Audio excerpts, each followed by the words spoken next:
It's really difficult to call this one. Yeah, it is. It is really hard. The first battleground, by the way, is going to be Battlefield of Eternity. We saw it being locked down here. And if you think of Ballistix and Tempest, it's almost like a clash of playstyles, right? Tempest being very team fight oriented, being very strong in the late game, especially there. And Ballistix, they're just a team that rotates so well and functions as a unit. They break the map. That's what it feels like exactly. when you watch Ballistix, whereas Tempest breaks you as a team whenever they get the chance, which means we get exciting clashing of styles, right? That's what we're here for at the Eastern Clash. So, yeah, I'm already excited to jump in this battleground. I want to see what's going to happen between these two because I think we're getting to a point where the pinnacle of skill is really coming towards the top of the triangle, right? You got your KSP Black, you got Tempest, you got Ballistix. These are the best of the best in the tournament, and now it's all about watching the action unfold. I feel a lot of it comes down to mental strength at this point. True. And this is where Tempest in the past has oftentimes in an offline environment been a bit more shaky. So I really want them to, against a very equal opponent, now really just show, okay, what they are made of. They've showed it in the regular season already, which was great, but it's always very different when you're on stage. So that's something that, to me, they still have to prove here. Yeah, and if we think of Tempest, we basically just saw what they were capable of in that previous set against Blossom. And there's one thing that can never be neglected, never be underestimated, and that is hide on the Malfurion. Immediately we see the Tracer bend. It looks to me like Tempest is worried that if they don't get to choose the Tracer Malfurion instantly, they don't even want to give up any chances of the opponents getting it. Can Malfurion even be neglected? I mean, you were talking about it in the break here. The win rate for him is it's outstanding. insanity. Yeah, it's absolutely disgusting. Malfurion has been played in 28 games out of the 35. And he has 20 wins and 8 losses, a 71% win ratio. That is crazy with this many games played. That it is. Genji gets picked up here for Tempest. Uther to be taken away from said Genji, and a Garrosh. Garrosh is starting to become a first and second pick for a lot of our teams now. And it looks like Ballistix is so confident in their own battle plan that they're not even worrying about Malfurion's win rate. They're not even worrying about Hyde just shining strong in that hero.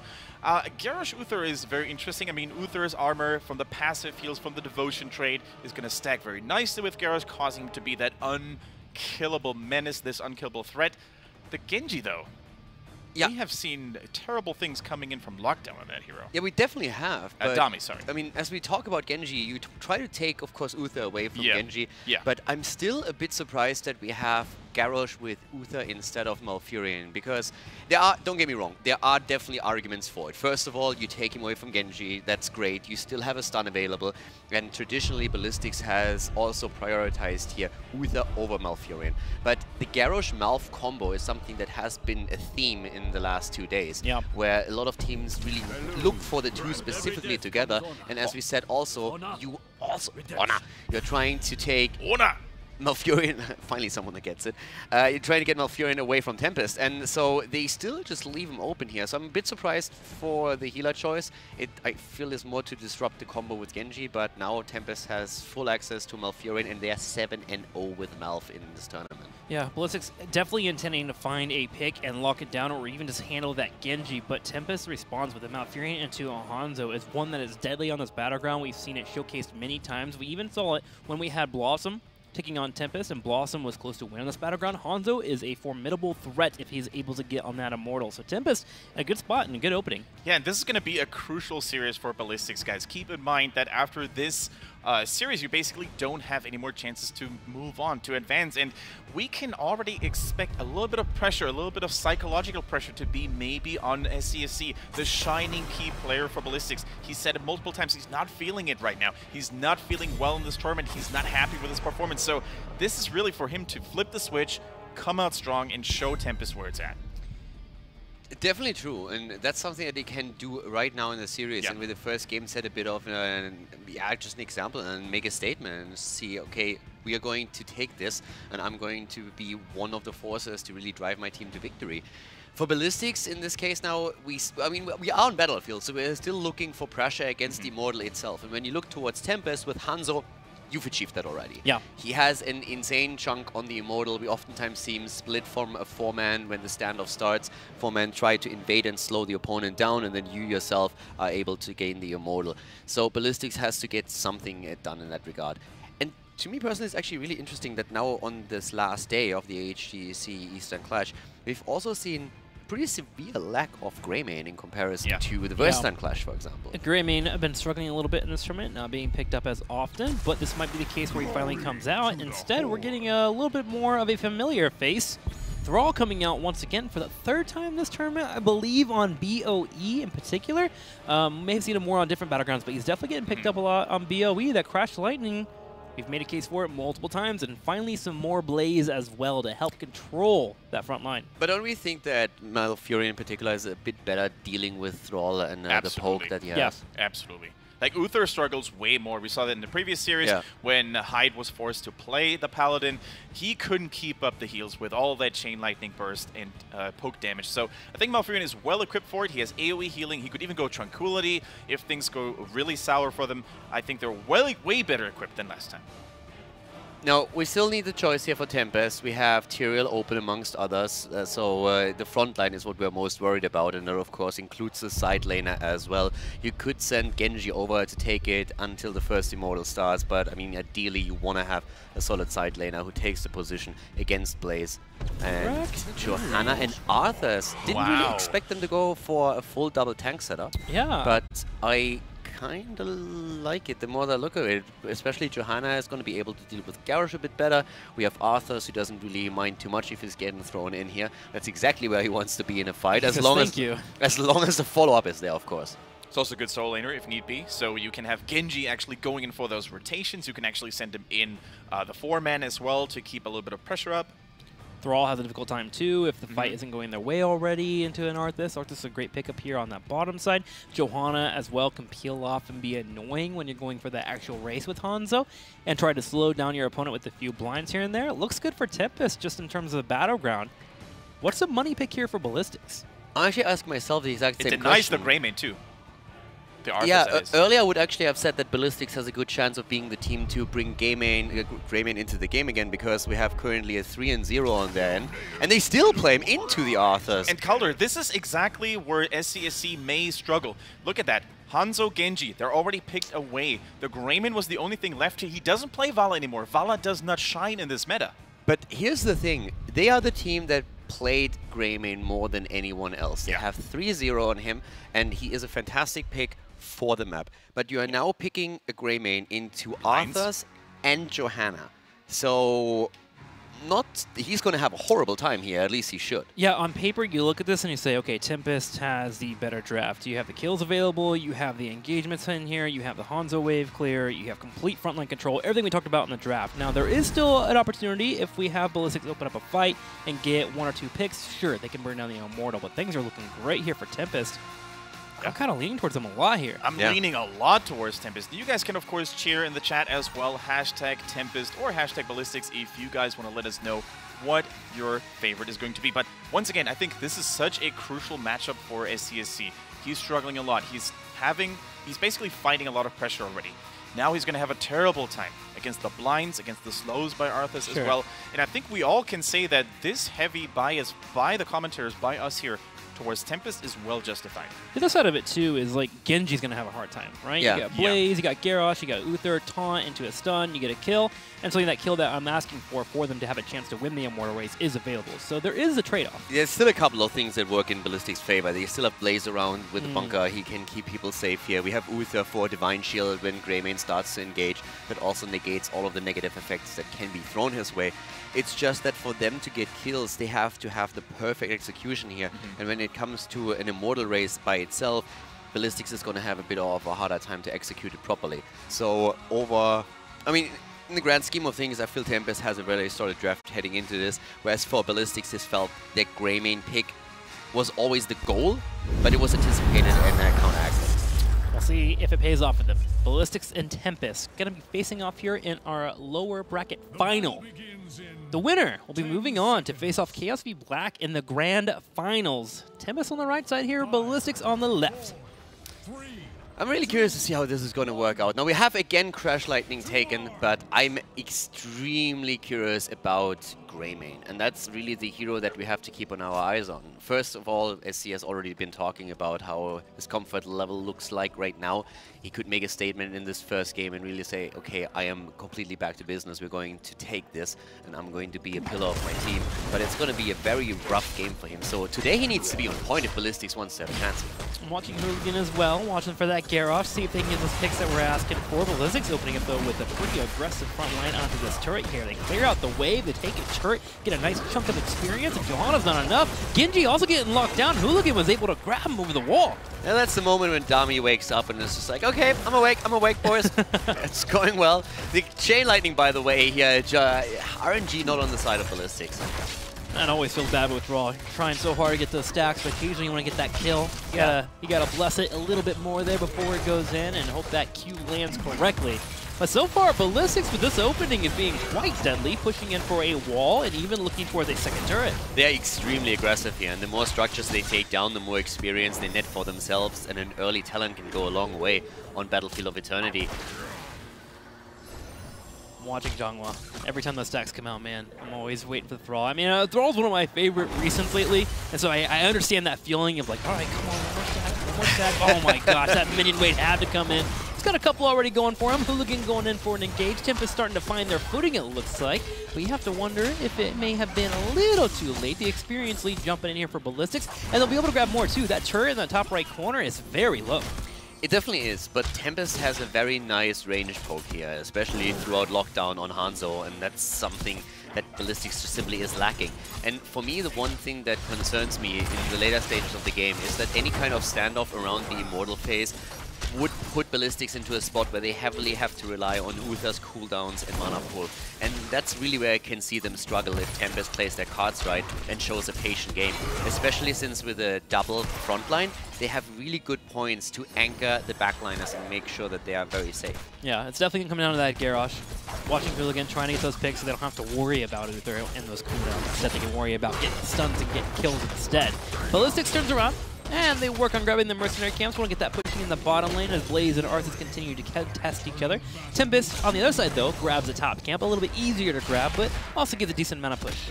And Arthas is currently very much isolated at the bot lane. It's not only the camp of Ballistix that's pushing. They use this time window that they have to push a bit more pressure onto the lane itself, and they even grab the second camp. So this is a really strong push that they're currently setting up at the bot lane, which would help them to break through the wall and gain even more experience, as the Immortals are not even on the map yet. Ooh, Engage comes in, looking to get the fight there. Blaze lands a jump propulsion, but not getting the full fight they want. Hooligan wanted to fall into a throw, but definitely did not unfold the way they want. But at least they take the mercenary camps at the bottom to get pushed in, so Tempest will have to clear that up. Ballistix themselves, though, rotate towards the Immortals and start set up defense. Yeah, and they need to defend here pretty quickly, but Greymane has done exactly what he needs to do. He immediately jumped onto the Immortal of Tempest and is currently just doing his thing. And he is the best hero in the lineup of Ballistix to start that race. But Tempest is taking position now, and they also, pretty handily, win the halftime show. Hanzo, little bit too much there, man. Being able to burn it down, a nice lead. What is that, 4K in terms of health points? Yeah, it's all that honor. All that honor coming through and penetrating those Immortals pretty aggressively there. Tempest in a spot where they continue to the poke with lockdown on the right side. Hooligan will be in defense while SCSC tries to find a lead for his team in the race. Tempest should really be able to take this one if they play their cards right, and they're already looking towards the Immortal once again, committing to it with Sign at the front here. But of course, Lockdown is the one who dishes out most of the damage. Dami is poking SC, and if Greymane isn't careful here, that he might even fall. Magi has to pull to the left to help him out here with a quick heal and threaten Dami. So the stun is dodged. But that's an easy Immortal for Tempest. Easy Immortal for Tempest. Ballistix, though, should have some decent defense with the Greymane on the backside. Blaze also could help out if he didn't want to peel down to that bottom lane to deal with, or the top lane to deal with Arthas. And in fact, actually, Blaze goes up there. So it will just be Thrall and Greymane trying to do their best to poke. The good news for Ballistix is they still have that Garrosh factor. You can't forget about it. If Tempest oversteps at all, we will have a thrown target. Yeah, and of course, Thrall too. Because so far, Zhanghua has done a very good job of getting these stacks, and he's done very well. And just keep spamming the cooldown out. just to make sure that he has that completed as fast as he can. And then with 16, we have him with an insane damage output. That's what they're hoping for here.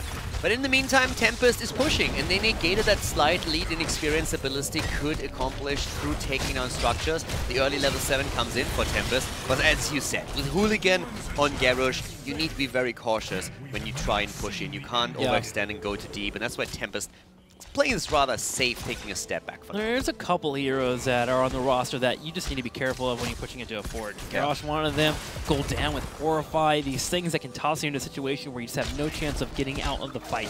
Ballistix looking for a fight though. Hooligan on the bottom left corner being a little bit over aggressive, but thanks to the ability to be unstoppable, able to walk through that route as he almost got caught out. Tempest though keeping up the pressure as they harass where they can and look towards the fort, putting a little bit of damage on it. Dami has to be so careful here, and he's able to swift strike out, and that was a close call. Jonga, on the other hand, he's getting chunked down by Hanzo here, and it's locked down with really nice damage output the entire time. And pressuring Hooligan is also going to make it very difficult for Garrosh to make these plays, because armor or no armor, it doesn't matter. If you are already half HP before you even enter the fight, then you are going to have a tough time here. Ballistix was feeling the heat a little bit. They brought Blaze down from the top lane to look for maybe a possible gank, and Tempest scouts it out just in time with Arthas going for the call out, and now Ballistix decides, all right, Blaze, go to the top lane, keep on soaking. We'll just deal with this poke that keeps coming out, because as you mentioned, Lockdown is splintering these arrows consistently. Ballistix so low on health. The best thing that could happen for Ballistix at any point in the game is that they can engage into a quick team fight by successfully flanking, for example.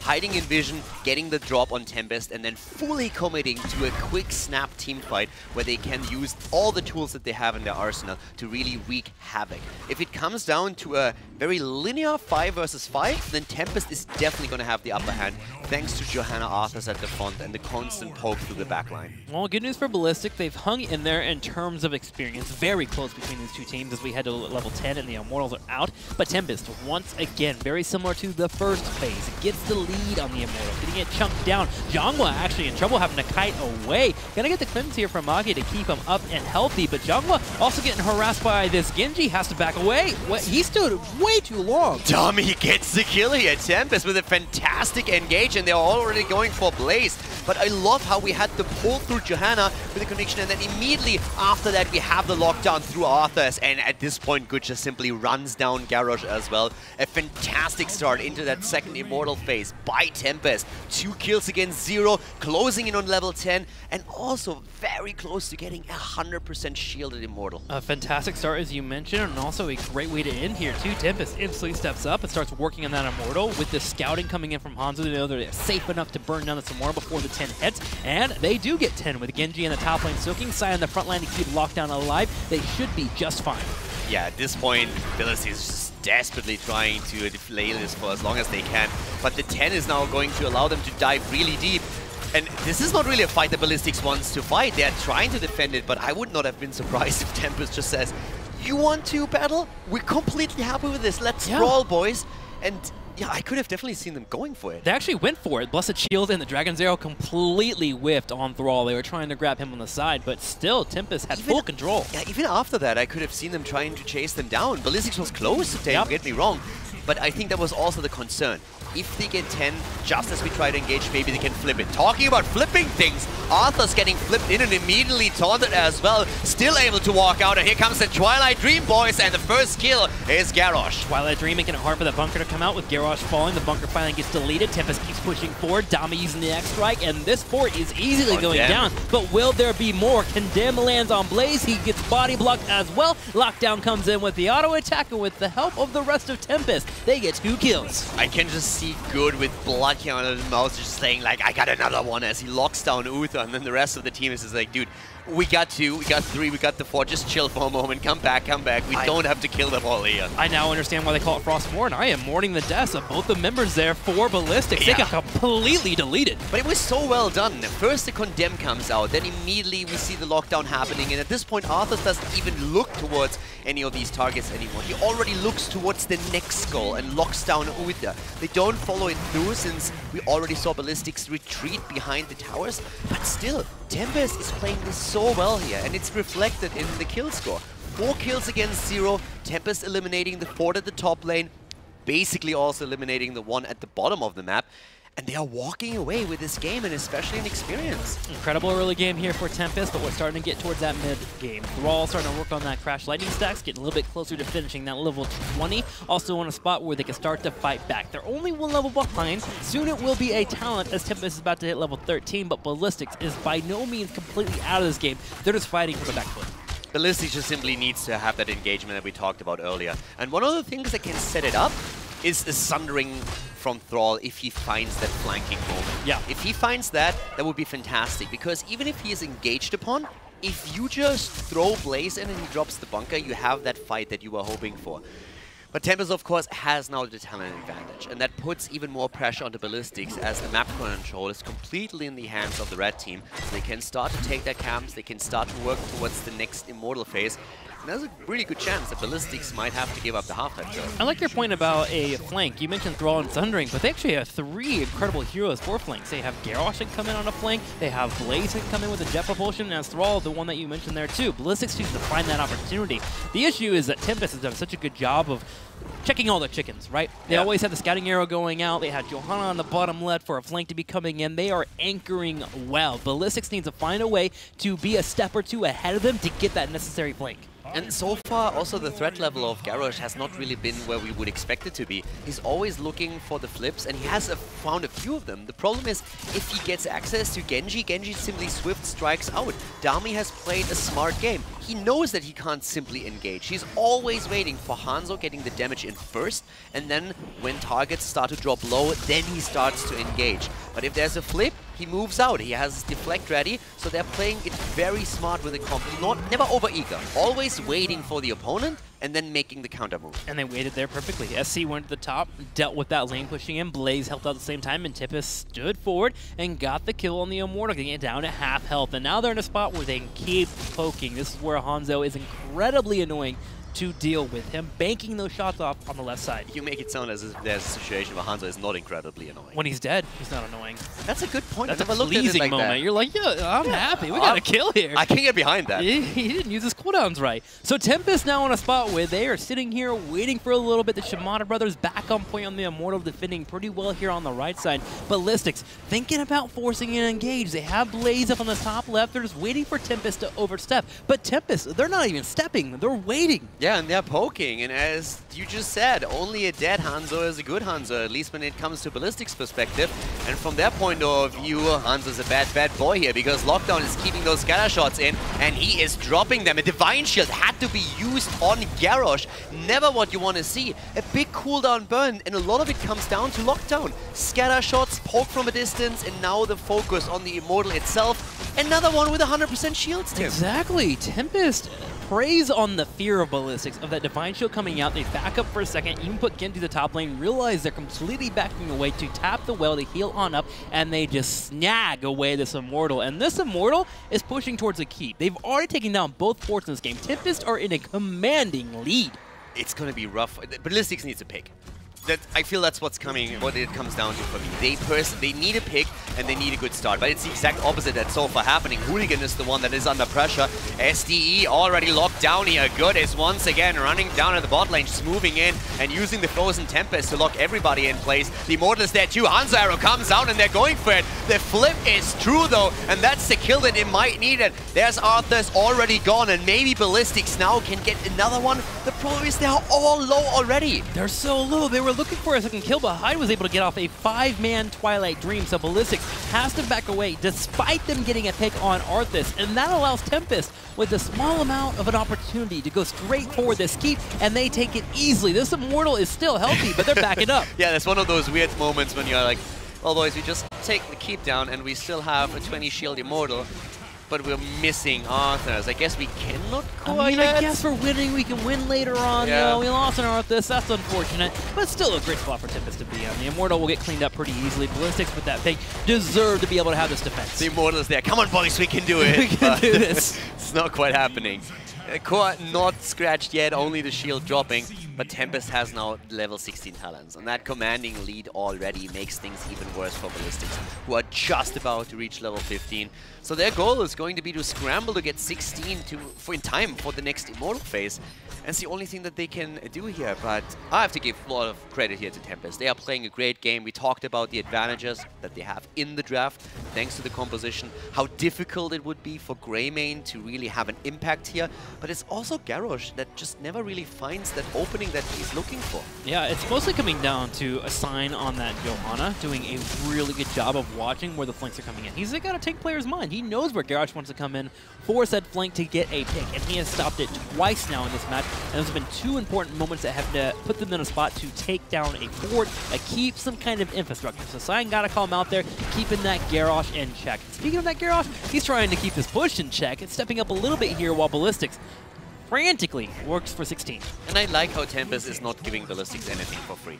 They're posturing around at the top lane after they took the camps at the bottom. So now Ballistix is in this weird moment where they need to be careful that they're not losing core hit points to catapults, but they also have to defend the top lane. Because if they don't, then Tempest is going to get another keep. And even if Tempest doesn't take the keep here, they can still poke from a distance a little bit to use a few hit points and take them down. But now Ballistix has 16. And you know, this is actually, considering the situation they were in, the best case scenario. I mean, you can't get any better. You have 16 versus 16 talents, and you have a shot. And it's the first time they're not walking into an immortal phase already being down in the trade. Yeah, because they were able to clear out the bottom. So now this is their chance here to potentially force a fight. Can they get one?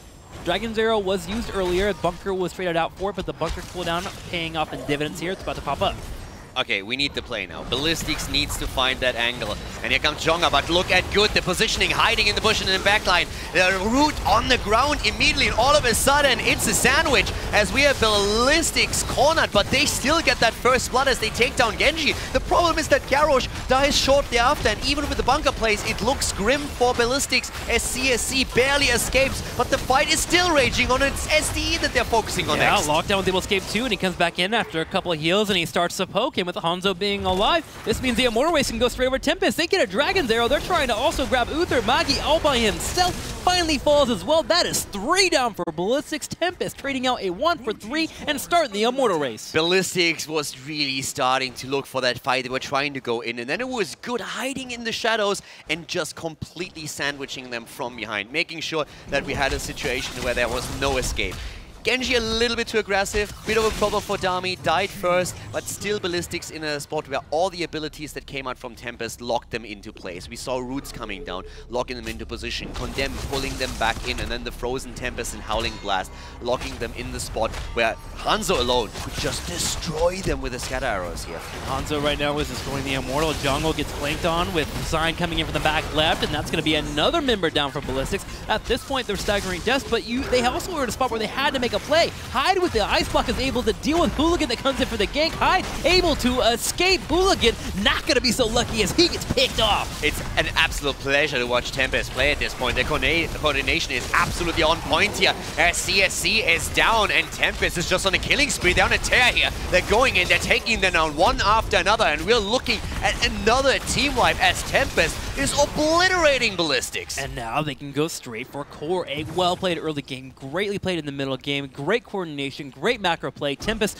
deserves this win over Ballistix, especially shut them down there with 5 being taken out. Tempest easily walks straight towards this core, and they shell away. They're going to go up 1-0 in this series. Easy time for Tempest here. 12 kills against 2, and a fantastic display of skill and team coordination that we just saw from the red team. Ballistix with no chance. Jongha dancing around a bit on Thrall. He falls, and that's the end of game number 1 as Tempest takes the lead in the series. Tempest taking that lead, well deserved. Didn't really seem like they had even to break a sweat there. So clean was their execution, so well thought of was the draft, especially that double tank line, the Arthas, the Johanna. That was just the downfall of SCSC. He had such a hard time really breaking through. And where in Europe, for example, we had teams like Zealots, we had teams like Nimitas maybe falling back on a different hero because they have a higher hero pool. It really seemed to me that SCSC is so limited right now. I have to agree with it. I think it was a bit transparent that they wanted to go for Greymane with the history. They and even banned out Li-Ming too. Yeah, and the hero pool that they have. So it was a perfect read from Greymane. From Tempest. They expected Greymane to come, and they picked on the last 2 spots Johanna, Arthas, which are both heroes that do extremely well against Greymane, make his life so much harder. And SCSC has absolutely zero impact on the game here. He couldn't do anything. Jack, I feel like in Europe, for example, we could have maybe seen a Lunara, right? Any hero that would have been a little bit safer than the Greymane. Yeah, you would have had to be a little bit more defensive in your movement, but definitely Lunara would have been a possible pickup there and being a little bit more threatening. The main thing for me, though, is while Malfurion and Hanzo were probably the ones that were the easy ones to look at for Tempest, Sign played so well on that Johanna, completely shutting down any possible attack that could come in from Ballistix, and that was what was really inspiring. Being able to watch those flanks that were coming in, he stopped them twice in that entire fight, being able to follow up with the Blessed Shield when need be. The Blessed Shield, Dragon's Arrow combo just allowed for Tempest to use that coordination and get those kills. And it also comes down to CC that was available. Condemn into Frozen Tempest, Howling Blast, Roots on the ground. There was just so much where Ballistix, once they got caught in this, could never move out. They had just no mobility left. And I think a lot of it comes down again to the question, do you combo Uther with Garrosh, played already towards Greymane, who can use the Divine Shield, or do you just go into Malfurion straight away? At this point, Tempest is 8-0 with Malfurion, and that has to be respected, and especially if you start a draft with Garrosh, who so much synergizes with Malfurion. Thanks to that lockdown, I think that would just have been the better opening into the draft for them. Yeah, we talked a lot about the warrior players here coming in from Tempest, but once again, it was also Dami on that Genji, causing to be the absolute menace for the backline. Countless times he was diving in aggressively against a Thrall, and you just had to watch Zhonghao die without being able to do anything against that Ninja Onslaught. One of the best parts about Dami also in watching him is that he didn't have to force any issues. He was able to sit on the side and threaten the idea of jumping onto an opponent, and that allowed a lot of space for Hanzo to come in and do what Hanzo does best, burning down those immortals. Dami has the patience where he needs it, but he has the ability to jump into a fight and deliver a kill when he has to for his team. He is a pleasure to watch. What personally I found extremely funny to observe and also a bit inspiring is when he got the solo kill against Thrall in the backline. He engaged, and you could really see that Thrall and everyone on the side of Ballistix expected him to move back. And he always just stayed there, and there was this weird dance between Thrall and between Genji, where the entire time you could tell with Thrall moving back, he expected Genji to back off. And Dami was just sitting there and was just like, dude, you know what? No. It's like two shadow boxers never touching, and just one goes through and just hits the punch. And that's exactly what he did. Uther comes in and says like, okay, I'm just showing, and then he has to back off, and I was just like, you know what? No, I'm just going to get the kill right now. I don't care. Unfortunately, one of those shadow boxes had shurikens and ranged attacks, right? Thrall didn't have it, and that was all of his downfall. He was cheating? Lightning he was totally cheating. The next